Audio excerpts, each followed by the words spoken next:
Hey everyone, it's George from Blockchain DXB and today is the 5th of July 2022 and the cryptocurrency market is looking marginally better. Bitcoin in particular is doing much better since the last 24 hours. I'm in Dubai and it's early morning hours on the 5th of July in UAE. So technically, it's still 4th of July in some parts of US and in some parts of US it might be late evening and still the 4th of July. So definitely a good thing if you're an American and in the cryptocurrency market. Today we have some really important news and that is to do with Facebook's Novi wallet or Meta's new Novi wallet. It has come to an end. In last week's episode in the Metaverse series called Metaverse Everything, we discussed how Facebook has introduced Meta Pay, and the Meta Pay was introduced to pay for digital goods online and even to pay for online concerts using Meta Pay. Now because of that, it has brought an end to Novi wallets. We're going to be exploring that in today's episode. We'll also very briefly discuss why MetaPay is good and why it is bad also. We have some not so good news about an exchange from Singapore and India called as Vault. Remember, the very second line of Satoshi Nakamoto's white paper. It reads, the main benefits are lost if a trusted third party is still required to prevent double spending problem. 10 years later, we are still facing the same problem.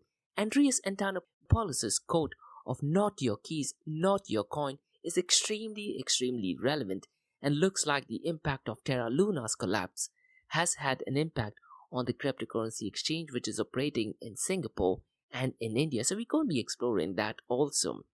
Finally, we have three news from Russia, Iran and India. Iran is technically not a news, but it's kind of connected to the decision what Russia has taken pertaining to cryptocurrencies. Russia is doing exact opposite of what Iran had done in 2021, so we'll be discussing that in detail.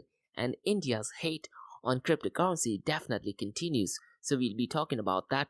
Particularly, the volume in India has gone down a lot because of the new taxation, so we're going to be exploring that in today's episode. Finally, regarding UAE, we have two news. The first one is Shaabiat Al Cartoon announces first televised Arabic cartoon NFT collection. Really interesting concept. And yesterday we also talked about how decentralized investment group has partnered with Braun Studios and are taking NFTs to Hollywood. So it looks like the new trend in UAE is getting animations, getting movies, getting music into NFTs, and I'm hoping that in the next coming months, we're going to be seeing a lot of partnership of this kind.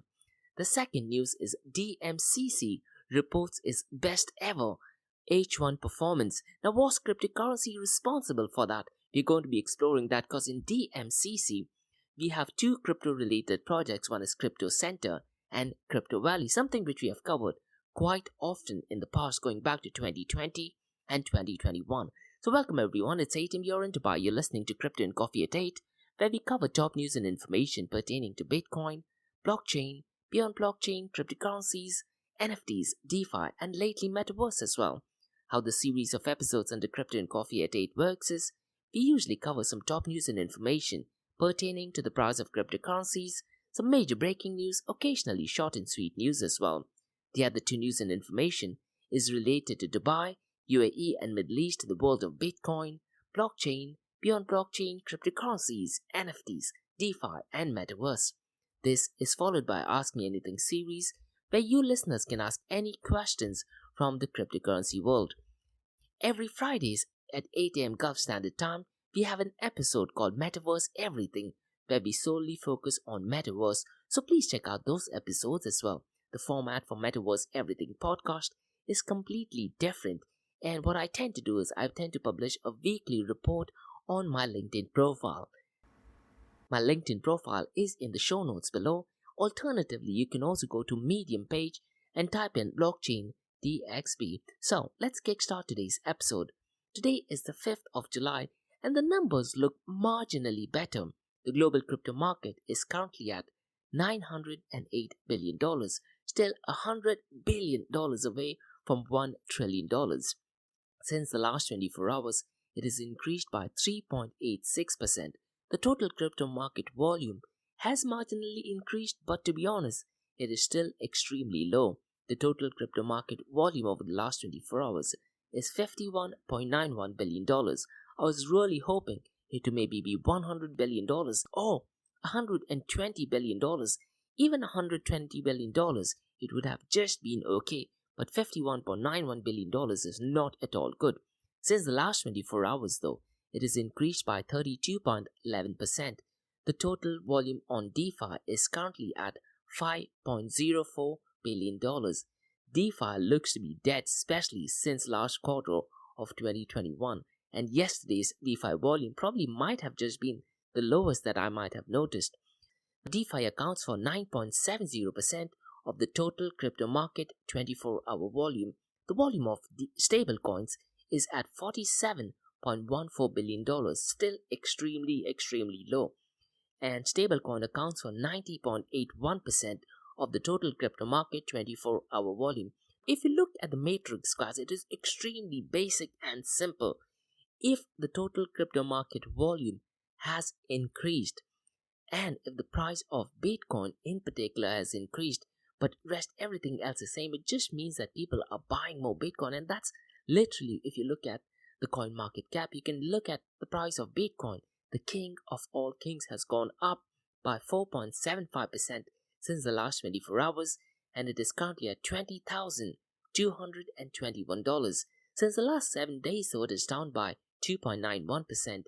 Ethereum, the first world computer and the king of smart contracts, is at $1,148. Since the last 24 hours, it is up by 7.16%. And since the last 7 days, it is down by 4.47%. Binance Coin is also up by 5.19% and is currently at $230. Now, since the last 7 days, Binance Coin is down by 1.79%. So overall, the cryptocurrency market looks relatively better. Nothing to be proud of. Ideally, the cryptocurrency market volume should have been around the $120 billion or $100 billion mark. Even in that case, that matrix would have just been a regular day. The total crypto market volume is extremely low. Does this mean that in the long run, people are losing faith in cryptocurrencies? We are going to be talking about Facebook's MetaPay. In last week's episode called Metaverse Everything, we talked about how Facebook had introduced MetaPay. Now, with MetaPay, you can pay for the online digital goods, the NFTs, and also for online concerts, which Facebook or Meta plans to have in the near future. Mark Zuckerberg, in his Facebook post, did actually mention about MetaPay. And if you go to my LinkedIn profile, you'll get all the links. And you can also listen to my podcast, which is available on Spotify, iTunes, and Google, where we talk in detail about that. The news today is that the Novi wallet, which was a part of Facebook's initial Libra project. So going back to 2019, Facebook had this idea of creating a stable coin called as Libra, and that was essentially a basket of different currencies. That did not materialize, and they had something called as the Novi wallet. Now, the Novi wallet was originally intended to be used for Facebook, but the founders of Novi wallet decided to part ways in a positive way with Novi wallet and started to use it as a separate entity altogether. But the news is that the Novi pilot is ending soon, and users will no longer be able to use after 1st of September. So if you actually go to the website, you get a pop-up message which says the Novi pilot is ending soon and users will no longer be able to use after September 1st. And this is linked to Facebook's MetaPay. So rather than using Novi pilot, you would use MetaPay. Is MetaPay the new Facebook Libra? That is something which I would like to learn more about it. And Cointelegraph has published an article which talks about the failed stablecoin project, that is DM, which was sold to Silvergate Capital Corporation. So in case if you want to find out really more information about it, go and read the Cointelegraph's article. While it may not have been the best project, it would have banked billions of people who are currently unbanked, and Facebook would have done it at no extra cost. Now, isn't that the whole purpose of Bitcoin? Bitcoin was created so that people who were unbanked can be banked. But the big problem with Facebook's Novi wallet is that it is trusted with a centralized entity. And if you look at Meta Quest's last couple of posts, they are definitely leaning towards one political side, that is towards the extreme left wing. Bitcoin, on the other hand, is trustless. Rather than relying on a central entity, Mark Zuckerberg, or the pool of fact checkers, Bitcoin relies on cryptography, hashing algorithm, and mathematics. That is the beauty of Bitcoin. The next news is, and let's start off with the quote by Andreas Antonopoulos. Now, Andreas Antonopoulos is one of the leading educators on Bitcoin, and he's done quite a lot so far as educating Bitcoin is concerned. And he has a very famous quote called "Not your keys, not your coins." And Satoshi Nakamoto's very second line of Bitcoin white paper also reads, "The main benefits are lost if a trusted third party is still required to prevent double spending." 10 years after Bitcoin's launch, people haven't understood that clearly, and our CeFi lender, that is centralized finance lender called as Vault, has just suspended all withdrawals, tradings, and deposit. What that means for its customers is your cryptocurrency is no longer with you, rather is in the hand of a trusted third party. Cointelegraph once again has published an article where they talked about how Vault boasted 1 billion assets under management this year itself, and looks like they might be on the verge of bankruptcies. This has all to do with Terra Luna. Because of Terra Luna's collapse, it had a massive impact on Three Arrows Capital, which had a massive impact on Vault. Now, the official statement by the team can be found on their blog. It clearly states that they have engaged the services of Kroll. Now, Kroll is a financial advisor for Vault, as well as Cyril Amarchand Mangaldas and Raja and Tan Asia from Singapore as the leading advisors in India and Singapore. So most likely, they're definitely heading towards bankruptcy. If you are a customer, I really do not know what to say. Maybe try to check if there's some kind of insurance where you can get your funds back. Other than that, I really am not sure. Most likely, the funds could be lost. The next news is about Russia, Iran, and India. Now, the Russia and Iran news is somehow connected, not connected in the way as in to each other, but the news and the approach is connected. So the news is that the Central Bank of Russia is ready to legalize crypto mining if miners sell minted coins abroad. So the Central Bank of Russia would agree to legalization of cryptocurrency mining, provided the proceeds from the activity are converted to fiat outside of Russia. Given the situation of sanctions, personally, I think it is a brilliant move for Russia. What that means is they can earn money from cryptocurrency mining. The second and the most important is the value of the Russian ruble is not affected. So it is a win-win situation for Russia. I think it is a genius move. How is this connected to Iran? Iran a few years ago took pretty much an exactly opposite stance. Now, the Central Bank of Iran had prohibited trading of Bitcoin and other cryptocurrencies mined outside the country. So Iran took an exactly opposite view. So Bitcoin mined outside of Iran could lead your bank account to be closed. So, it is not related in that sense, but the approach taken by Iran is completely different to what Russia is doing. And Decrypt had posted quite a few articles, and this goes back to 2021. So it's going to be really interesting to see if this move by Russia does actually materialize, and more importantly, does it keep the value of the Russian ruble at its place? And those of you guys who don't know that Russian ruble is the best performing currency in 2022 despite the sanctions. Finally, news from India is that there was taxation news, and this goes back to early in the month of April and May. Now, Daily Coin has published an article which states that cryptocurrency traders pay 30% flat tax on all crypto-related income, and a new crypto tax rule in India has reduced the trading volume by 63% in just a matter of 4 days, and this is the last week of June. So definitely not looking good for India. At the end of the day, Indian citizens lose quite a lot of money, and looks like the Indian government loses a lot of money as well. Nomic is an online platform that shows data of all trading volumes of Indian cryptocurrency exchanges, and they have said that Wazir X, which is owned by Binance, fell more than 63%, and this happened in just a matter of 4 days.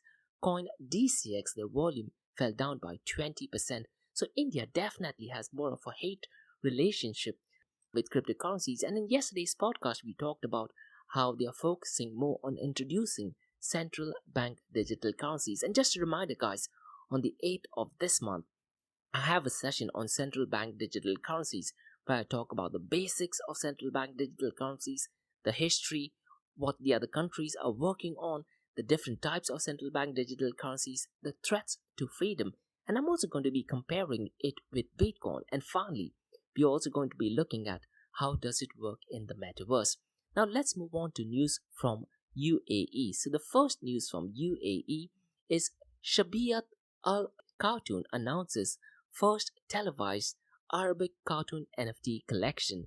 So Shaabiat Al Cartoon is an Emirati animated comedy series that revolves around social and cultural values in Emirati society. To be honest, I haven't had a look at it, but after this podcast, I'm definitely going to be looking at this. They have 16 seasons and 332 episodes. That is quite a lot, and it is broadcasted by Sama Network, and the creator is Haider Mohammed. So the news is that Shaabiat Al Cartoon announces first televised Arabic cartoon NFT collection. Arab royals became first members of the Crypto Arabs community. So what is Crypto Arabs? The website for Crypto Arabs is cryptoarabs.art, and Crypto Arabs NFTs are not only a collectible asset, they also give you access to learn to earn initiatives in the metaverse, where the founders and the network of industry leaders will educate the community on Web 3.0, and you can play to earn games, plus each NFT is a donation to charity. A total of 9,999 NFTs, each capturing the spirit of Middle East both with design and utility. So the NFT project Crypto Arabs is revolutionizing the way the world does business by educating its community members about cryptocurrencies, Web 3.0, and NFTs, that is non-fungible token. They are doing this through the Learn to Earn initiative in the metaverse. This is a brilliant move, and Sheikh Hamad bin Khalid Al Qasimi and Princess Najla bin Asim of Jordan became some of the first members of the Crypto Arabs community. The Royal Highnesses were presented with artwork based on the final collection, which will be distributed upon minting. It's the first time in history where an Arabic televised cartoon is being turned into an NFT collection and will feature 10 of its most popular characters. The cartoon creation is one of the Gulf region's most popular cartoon series that touches upon current social and cultural issues, making it a relatable fit for today's NFT community. So again, I definitely am going to have a look at this series, and they have quite a lot of episodes as well.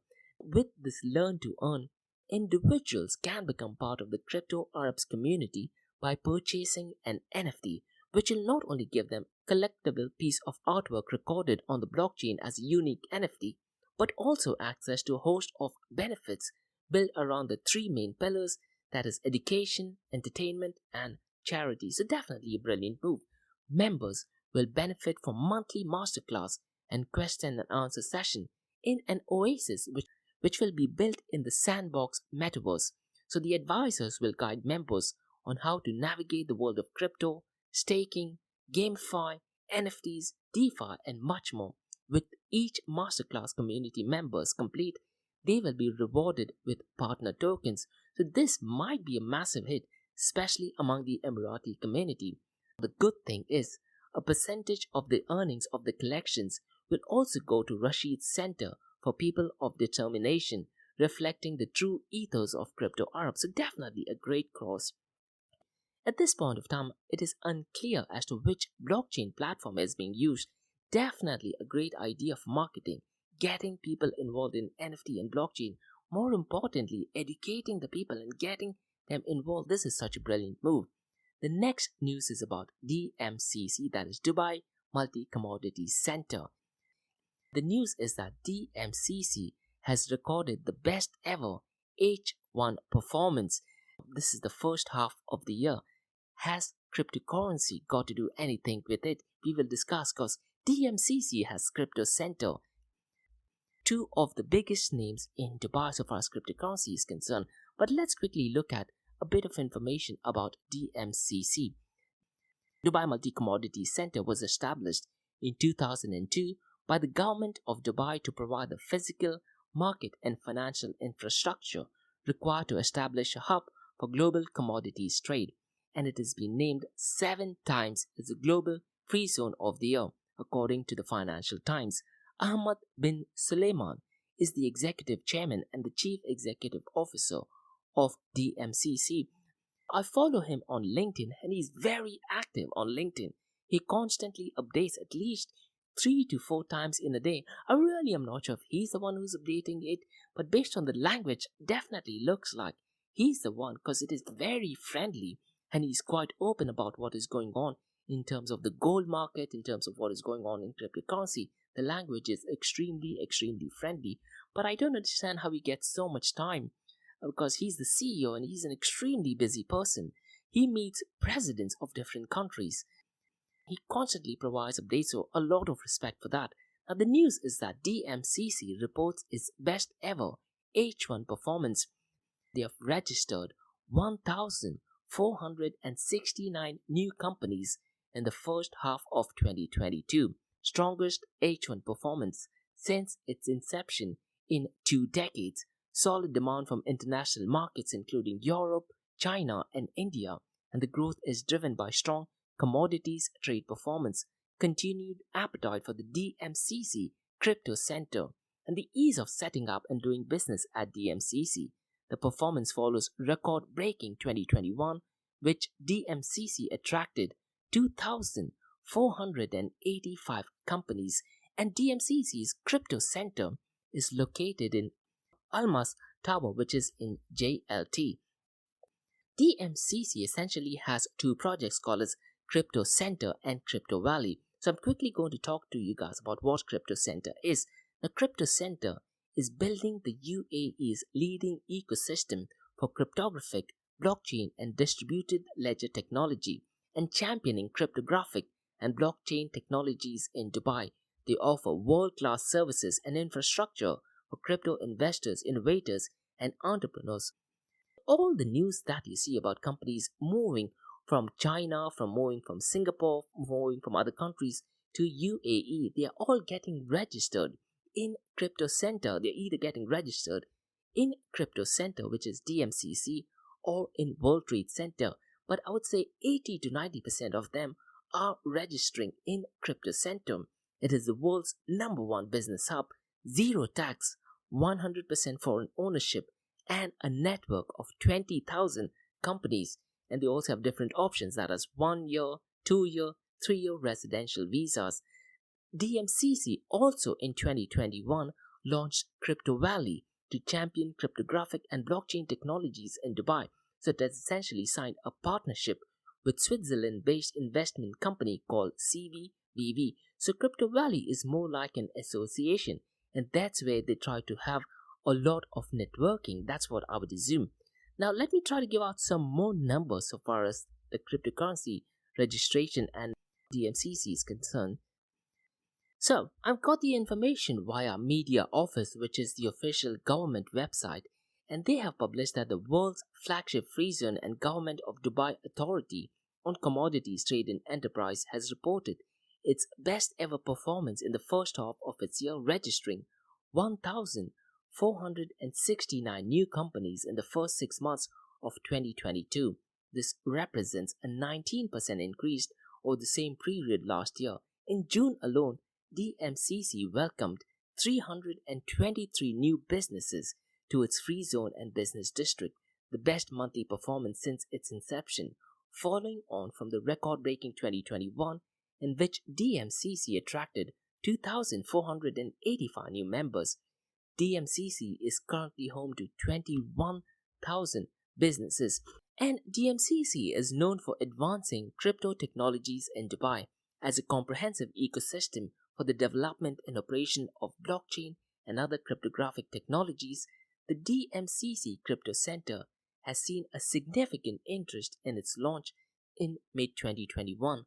The growth has continued into 2022 with 14% of new company registration in H1 relating to crypto activities. Crypto Center offers a home to all types and size of crypto businesses, from companies developing blockchain-enabled platforms, NFTs, and metaverse environments through firms trading crypto assets. So Dubai is definitely turning out to be the front leader so far as cryptocurrency is concerned, and looks like pretty soon in the metaverse as well. That's all for today, guys, from the Crypto and Coffee at 8 from Blockchain DXB. In case if you guys have any feedback or suggestions, please drop me an email to info@blockchaindxb.com. You can also check out my website, that is www.blockchaindxb.com. You can also check out my other website, that is Area 2071, that focuses everything about Metaverse. If you like listening to this, please follow this podcast, give it a 5-star rating, and share the word across. Now for the next 30 minutes, it's going to be an Ask Me Anything series where you listeners can ask any questions about Bitcoin, blockchain, beyond blockchain, cryptocurrencies, NFTs, DeFi, and Metaverse. So let's kickstart with the Ask Me Anything series.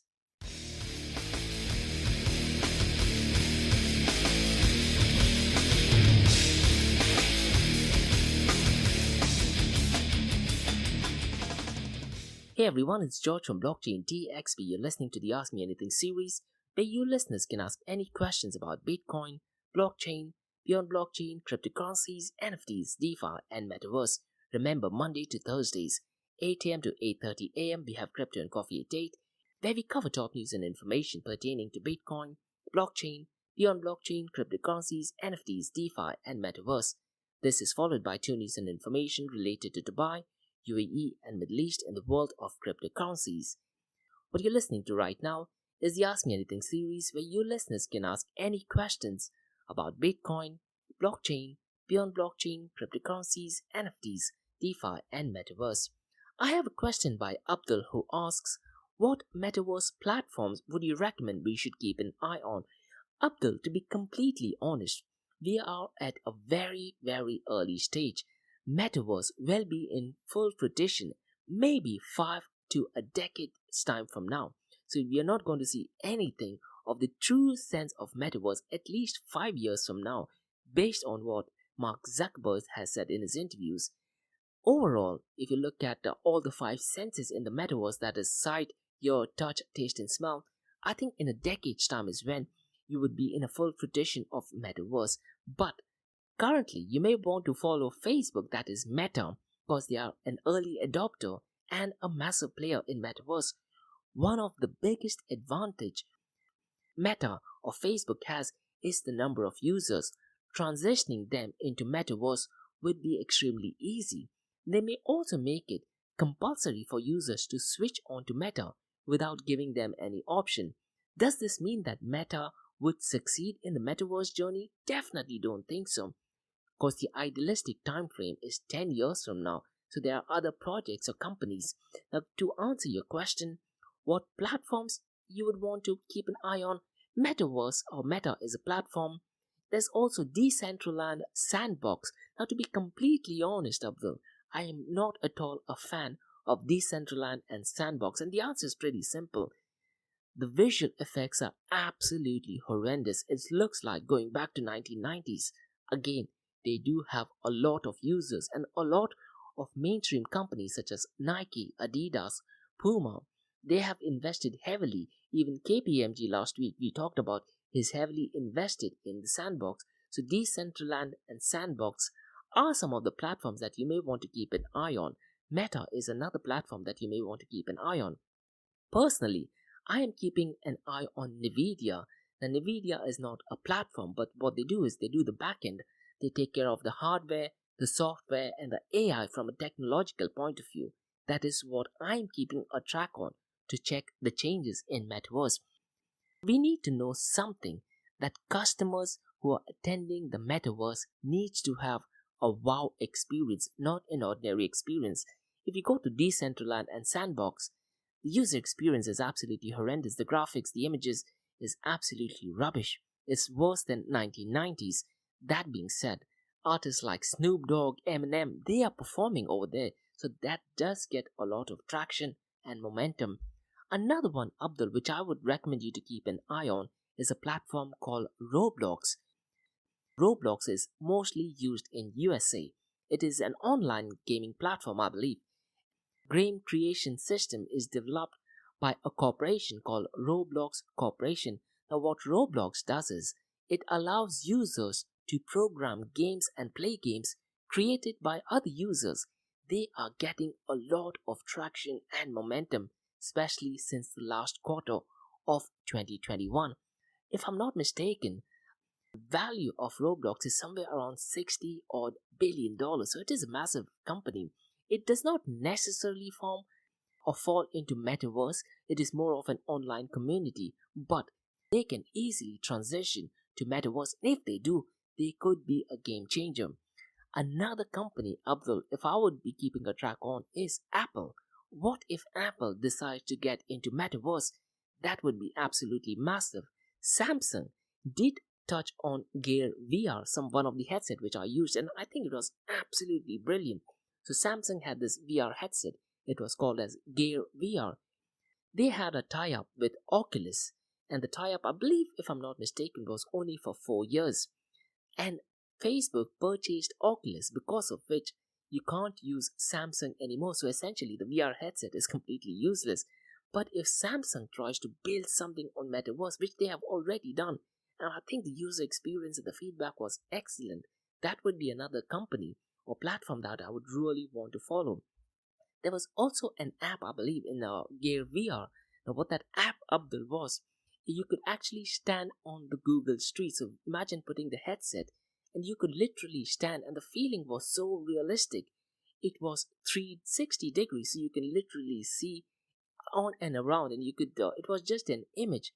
But imagine if that is live, and instead of an image, it is video, and that's where the whole infrastructure needs to kick in. That's when I think, or I believe, in the next decade's time or so, we're going to have 6G or 7G. So it could be possible. You just put on a VR headset, you're literally on a road, and you can literally see live people walking next to you. That is an easy possibility in the metaverse. So that's all for today, guys, from the Ask Me Anything series from Crypto and Coffee at 8 from blockchain DXB. If you have any feedback or suggestions, please drop me an email to info@blockchaindxb.com. Please check out my website, that is www.blockchaindxb.com, and also check out my other website, that is area2071.com, that talks everything about Metaverse. If you like listening to this podcast, please give it a 5-star rating, share the word across, and please follow this podcast. And remember, guys, Monday to Thursdays, 8 a.m. to 8:30 a.m. we have Crypto and Coffee at 8, where we cover top news and information pertaining to Bitcoin, blockchain, beyond blockchain, cryptocurrencies, NFTs, DeFi, and Metaverse. How the series of episodes on the Crypto and Coffee at 8 works is, we usually cover top news and information pertaining to the price of cryptocurrencies, some major breaking news, occasionally short and sweet news as well, news that has an impact in the cryptocurrency world. The other two news and information is related to Dubai, UAE, and Middle East in the world of cryptocurrencies. And what you're listening to right now is the Ask Me Anything series, where you listeners can ask any questions about Bitcoin, blockchain, beyond blockchain, cryptocurrencies, NFTs, DeFi, and Metaverse. Thanks so much for listening, guys, and have a great day ahead. Bye-bye.